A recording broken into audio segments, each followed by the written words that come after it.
Fellow citizen, please lend me your ears and concentration for just 4 minutes.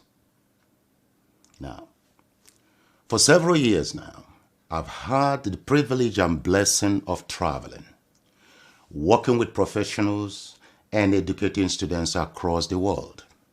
UK, China, Singapore, Malaysia, South Africa, Greece, and counting. However, ever so often, I engage in soul-searching thoughts on Africa, Nigeria, our homeland, and the black race in general. You see, I can't seem to work out why, despite abundant human and natural resources and exemplary achievements of Nigerian professionals abroad, our nation remains backward in all indices of human progress. Look, recently, a 1988 statement by William Botha of the apartheid South Africa challenged me to tears. Now, he said, black people cannot rule themselves because they don't have the brain and mental capacity to govern a society. You give them guns, they'll kill themselves. Give them power, they will loot the treasury. Give them independence and democracy, they will use it to promote tribalism, ethnicity, bigotry, hatred, killings, and wars. Now, fellow citizen, let me challenge you. Have you, your leaders or government, proved this racist South African wrong since the statement in 1988? Think about that. You see, we are the only race that is ready and willing to sacrifice meritocracy, national development and progress, to favor protection of tribal and religious loyalty, despite the recycling consequences before us since independence. Take a look at the literacy rate of Nigeria. At 62% national average for adults in general, and 65.1% for young adults of 15 to 24. One expects informed national decisions with positive national impacts on, for example, the quality of the elected national leaders. Not really in our case. We are not moved by the economic and security realities and human suffering in our nation. We are not moved by the quality of our leaders or how and why the black man is being ridiculed worldwide. Providing our tribe, political party, or religion controls political power. That's shameful.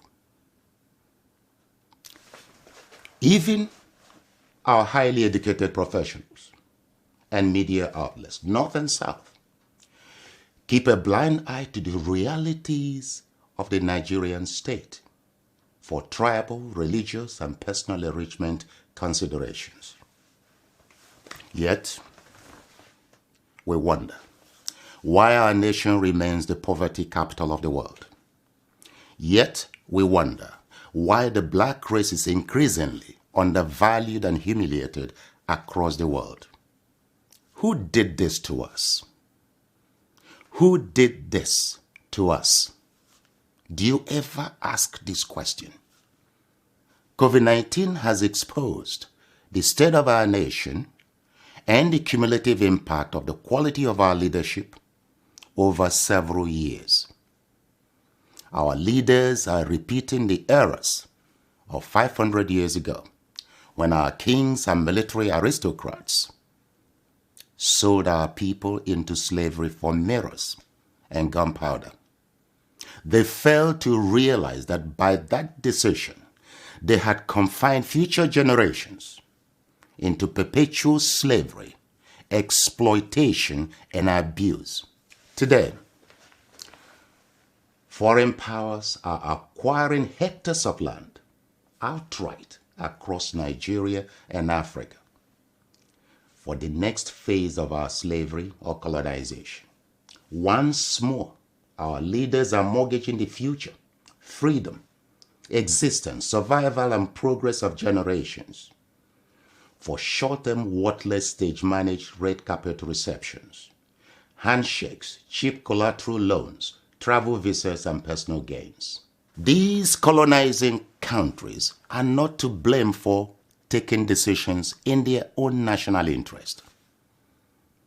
The question is, are our leaders making decisions in our own national interest? I put this to you as a matter of urgency. We must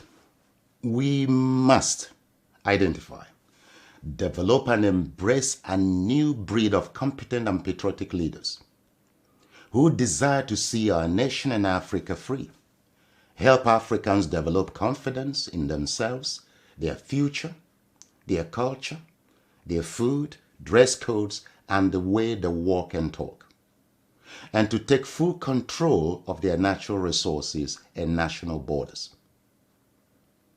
Please join me to awake the conscience of Nigerians and Africans in general before too late. Share this video as a duty to your race, your country, and your continent. Our lives, our future, our survival depend on our collective actions today. This video is not about me. It is about us and our future. I'm playing my part. I hope you play yours. Thank you and God bless.